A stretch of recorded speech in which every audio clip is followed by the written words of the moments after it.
I've been flying the skies for years, but something has changed in me. It started a few weeks ago, subtle at first, a feeling of control, of power. Now, it's consuming me, this thing inside, twisting who I am. I don't know what it is, but I know it's dangerous. Today, I'm working the flight from New York to Tokyo. Routine. I walk down the aisle, smiling at the passengers, offering drinks, snacks, my usual friendly service. But when I catch someone's eye, something shifts.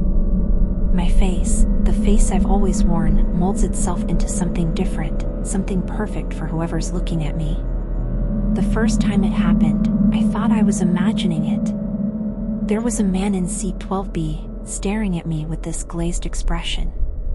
His eyes locked onto mine, and I felt a tingling rush spread across my skin. My smile became wider, fuller, something that wasn't mine. I felt my cheeks lift, lips curve, and suddenly, he couldn't look away. It was as if I had become the person he wanted me to be, a reflection of his deepest desires. I don't know how I knew, but I could feel it. I thought it was just a strange, one-time thing. But now, it's happening more. It's getting stronger. I pass by a woman in first class, and she frowns as if she's judging me. My heart races, a brief moment of panic, but then I feel it again, that warm, crawling sensation. My face shifts before I even realize it. I feel the bones in my jaw realign, my eyes soften, my lips pout. She smiles, suddenly approving, as if she's seeing someone else entirely. No one seems to notice the change, except for me. The passengers don't blink, don't flinch. They just respond, like I'm the embodiment of whatever they want. But it's not me, it's this thing that's controlling me, this disease that's taken over my face. I don't know what it is, but it's intoxicating, seductive, and horrifying. I head to the galley to catch my breath, staring into the mirror. My reflection flickers. My features keep shifting, rapidly. 1 second I'm my usual self, the next I'm someone else. I lean in closer, touching my skin. It feels the same, but I can see the changes. My cheekbones sharpen, then soften, my nose narrows, my lips become fuller or thinner, depending on who's walking past. It's like I've become a puppet for their fantasies. I try to calm myself, but the pulse inside my veins thrums louder, demanding attention. I know something is terribly wrong, but I can't stop it. I don't want to stop it. The power is addicting. I return to the cabin, continuing the service, and the transformations keep happening. Every glance, every conversation reshapes me. And they adore me for it. Passengers keep complimenting me, flirting, smiling as if they've known me forever. Their attention feeds this thing inside me. Then, it happens. A young man in seat 14A reaches for his drink, but his fingers graze mine. Our skin makes contact, and I feel the disease surge, crawling up my arm, burning, until it reaches my lips. I freeze, staring at him. His eyes are locked on mine, pupils dilated, and there's this strange pull between us. I know what's going to happen, even before it does. Without thinking, I lean down and kiss him. A single, soft kiss. It's enough. I feel it leave me, like a breath expelled, passing from my body into his. He gasps, blinking rapidly, as I stand there, watching the infection take root. His face twitches slightly, and then it begins, the subtle changes. His lips curl into a smile not his own, his eyes flash with something new. He's becoming someone else. Just like I did. I step back, horrified at what I've done, but there's no turning back now. The disease, whatever it is, has found a new host. I'm free of it, for now, but I know it won't stop. It will spread. It only takes a single kiss. As I walk back to the front of the plane, I wonder how long before it starts again. before the disease finds its way back to me. Because deep down, I know it will. It always does. I thought I'd feel relief after that kiss, that moment when the disease left me. But as I stride back toward the front of the plane, my heart pounds harder with every step. I feel no relief.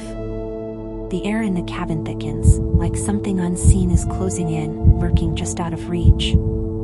I glance back at the man in 14A. He's still sitting there, staring blankly ahead. His mouth twitches, then spreads into a wide, unnatural grin. His eyes flash with something sinister.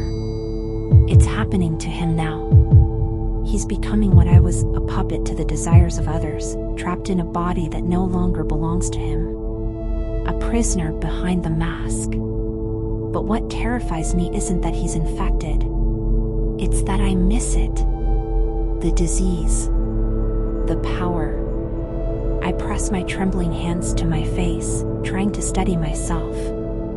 For weeks, I felt that pulsing, crawling sensation, felt it wrap around my bones, seeping into every corner of me. Now that it's gone, there's an emptiness, a hollow ache where it used to live. I miss the control, the way I could mold my face into anything, anyone, and they'd fall for it. Every single time. Even now, a small part of me wonders, what if I could take it back, No. I need to focus.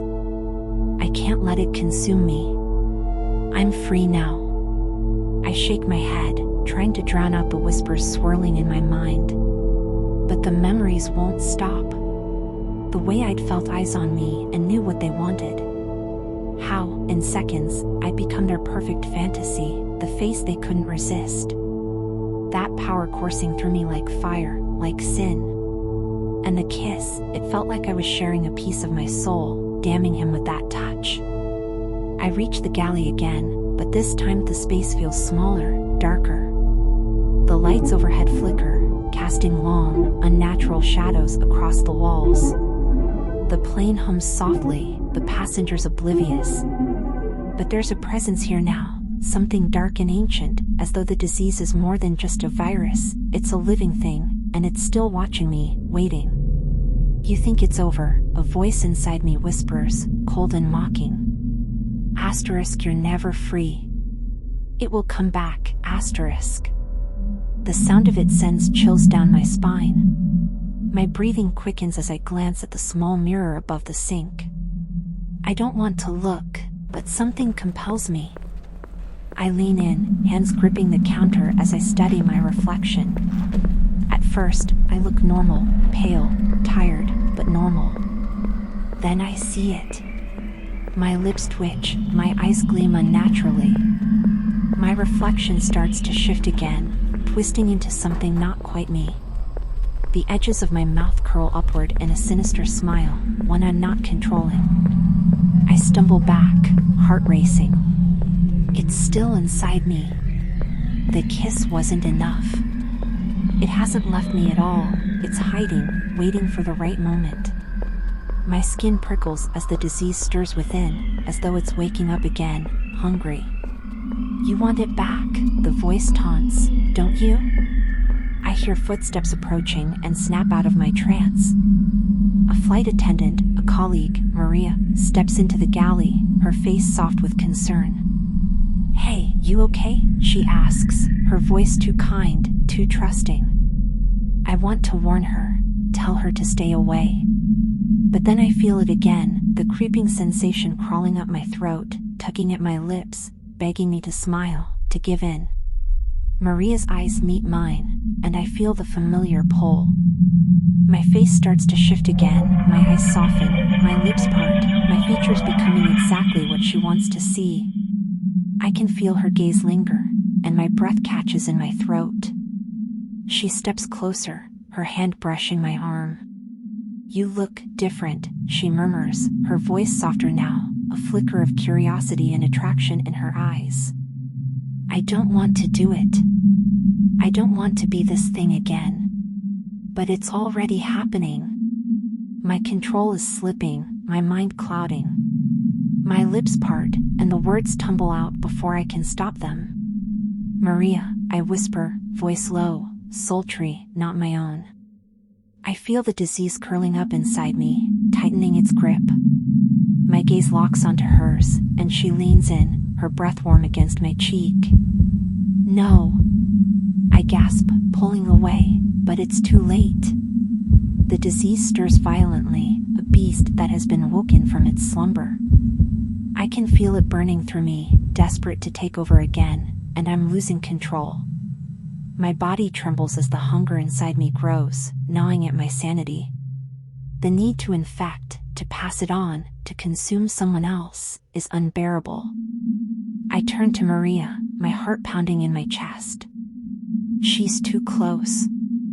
Her lips are just inches from mine. One kiss. That's all it would take.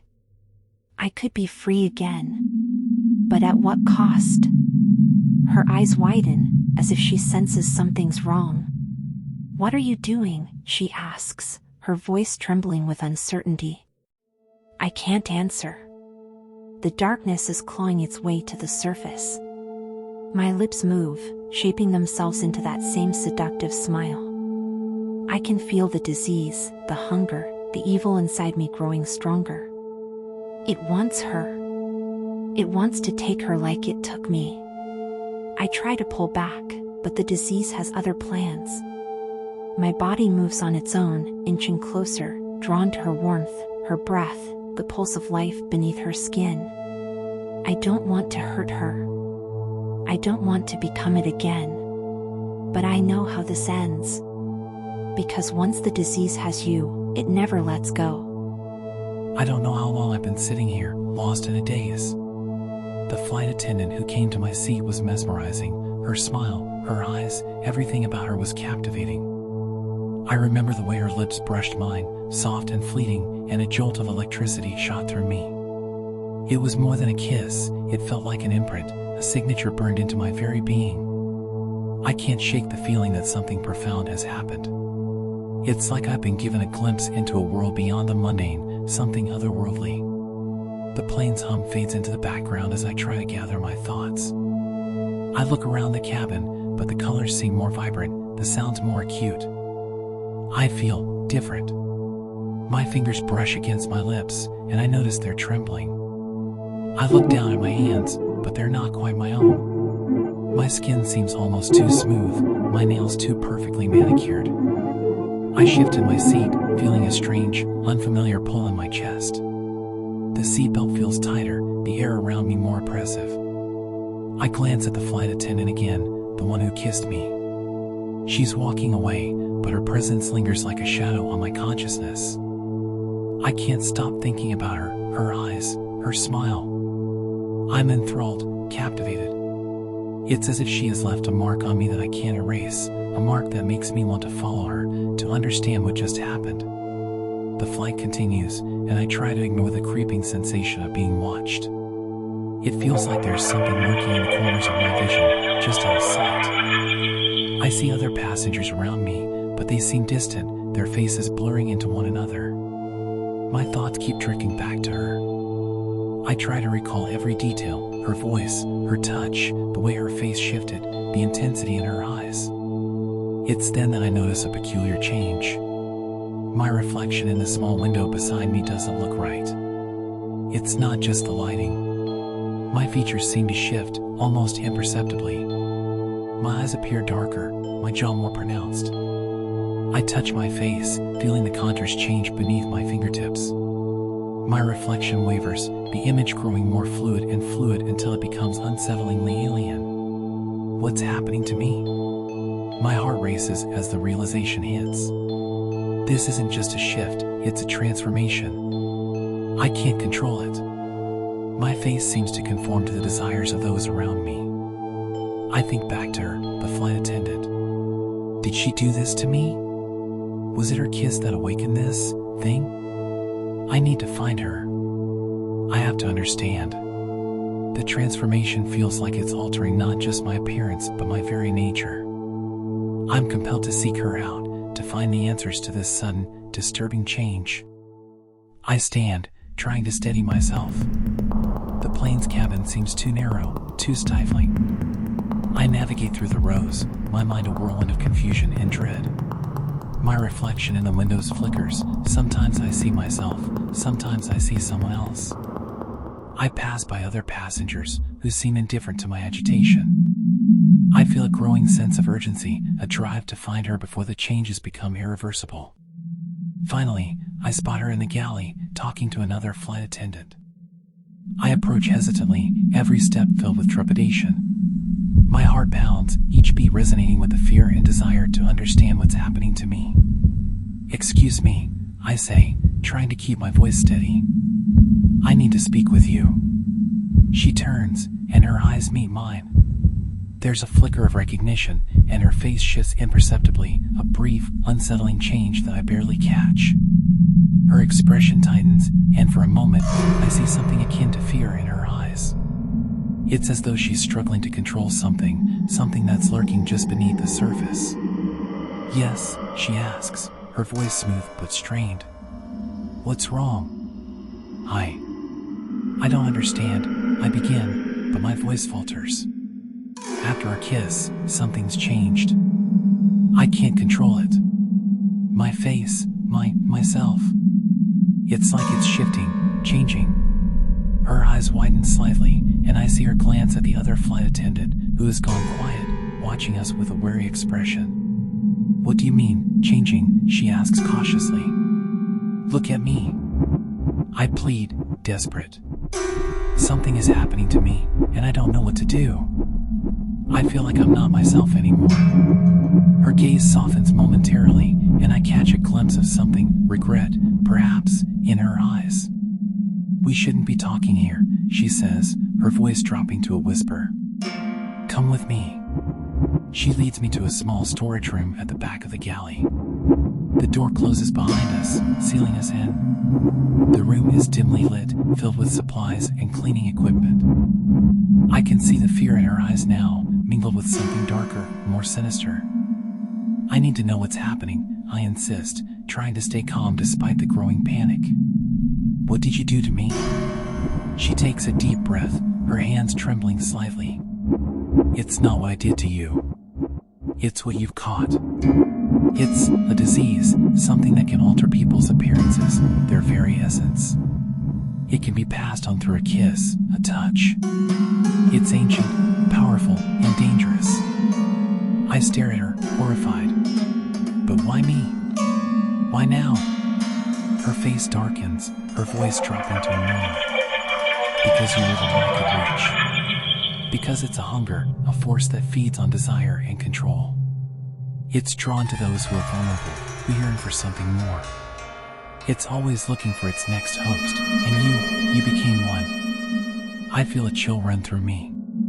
The room seems colder, the shadows lengthening. "What do I do?" I ask, my voice trembling. "How do I stop this?" She looks away, her face a mask of guilt and sorrow. "There's no stopping it once it's inside you. You can only hope to control it. The more you fight it, the more powerful it becomes. It's like a parasite feeding off your fears and desires." I feel the weight of her words settle on me like a shroud. The disease is inside me, and there's no escaping it. I look at her, desperation in my eyes. "Please, help me. I don't want to become..." But before I can finish, the door creaks open, and a shadow falls across the room. My heart skips a beat. I turn to see the other flight attendant standing there, her eyes wide with a mixture of fear and anger. "Maria, we need to go," she says urgently. "It's not safe here. The disease, it's growing stronger." Maria nods, her expression resolute but strained. "We need to find a way to contain it, to keep it from spreading." I feel a surge of panic. Contain it? How? What's going to happen to me? They exchange a troubled glance, and Maria finally speaks. "We're going to try to find a way to keep it under control. But we need to act quickly. The longer it stays with you, the harder it will be to contain. I can't believe this is happening. I'm caught in a web of fear and uncertainty, my fate hanging in the balance. The disease inside me is a dark force, a living nightmare, and I don't know if I'll be able to escape its grasp. As the plane continues its journey, I'm left in the dark, struggling to hold on to whatever fragments of myself remain. The only thing I know for certain is that this is just the beginning, and the nightmare is far from over.